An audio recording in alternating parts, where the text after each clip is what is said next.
이번에는 KBS 충주 스튜디오 연결해서 북부권 소식 살펴보겠습니다. 박은지 아나운서 전해주시죠. 네, 충주입니다. 바이오 천연물 분야의 규제 혁신을 위한 토론회가 개천에서 열렸습니다. 각 시군 현장의 목소리를 듣고 정책에 반영하기 위한 자리였는데요. 김영준 기자의 보도입니다. 바이오와 천연물 분야를 주제로 열린 충북규제개혁 현장 토론회. 올해로 세 번째이자 마지막 현장 토론회입니다. 이번 토론회에서는 세 개 시군이 각 한 건씩의 관련 분야 안건을 건의했습니다. 진천군이 완제의약품 판매 범위 확대를 건의했고, 제천시는 식물 조직 배양을 통해 만든 산물도 식품 원료로 인정해달라고 요청했습니다. 청주시는 한의원과 의원급 의료기관의 소독시설 규격에 대한 적용을 완화해 줄 것을 제안했습니다.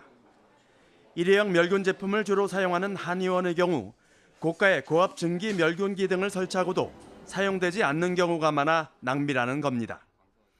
비용도 그렇고 저희가 나가보면 처음에 저희가 점검을 할 때는 구비를 해놨다가 방치하는 경우가 너무 많습니다. 그래서 이게 꼭 이런 기준이 아니라 정말 실질적인 감염. 이 같은 토론회를 통한 건의는 함께 참석한 중앙부처 관계자들의 이해도를 높여 정책으로 반영되는 확률도 높이고 있습니다. 저희 행안부 차원에서도 이 안건을 좀 실제적으로 검토를 한번 해보겠습니다. 그리고 필요시에는 저희 지방규제혁신위원회라는 툴이 있습니다. 그 툴을 이용해서 필요시에는 안건 상정해서 검토를 하겠습니다. 실제 지난 토론회에서 제기됐던 건의사항들이 규제 완화로 이어지는 사례도 잇따르고 있습니다. 건설사 실험실 설치 규정이 최근 20제곱미터에서 18제곱미터로 완화됐고, 성남대 음식점 설치도 가능해졌습니다. 규제는 하루아침에 단번에 이렇게 이루어지기는 개선되는 건 쉽지 않았기 때문에 이런 논의를 거쳐서 내년에는 좀 더 나은 토론회상이 될 수 있을 것이다, 그렇게 생각합니다. 충청북도는 규제개혁 현장 토론회가 이처럼 실질적인 성과로 나타남에 따라 내년에도 3차례가량 토론회를 더 이어갈 방침입니다. KBS 뉴스 김영중입니다. 다음 소식입니다. 건국대학교 충주병원 응급실 의사들이 집단 사직 사태를 낸 것과 관련해 지역관계 기관과 병원이 대책 마련에 나섰습니다. 충주시 보건소는 강원도 원주 세브란스 기독병원에 건국대 충주병원과 119 구급대의 응급환자 전원 요청에 협조해달라고 요청했습니다. 충주의료원도 이달 말 건국대 충주병원 응급실 운영 중단에 대비해 충청북도에 공보의 4명과 간호사 파견을 요청했다고 밝혔습니다. 또 응급실을 보유한 충주의료원과 민간병원의 병상 확대를 추진하는 등 응급환자 수용에 대비하고 있습니다. 충주 시민참여예술 범시민 추진단이 오늘 충주시청에서 발대식을 갖고 본격적인 활동을 시작했습니다.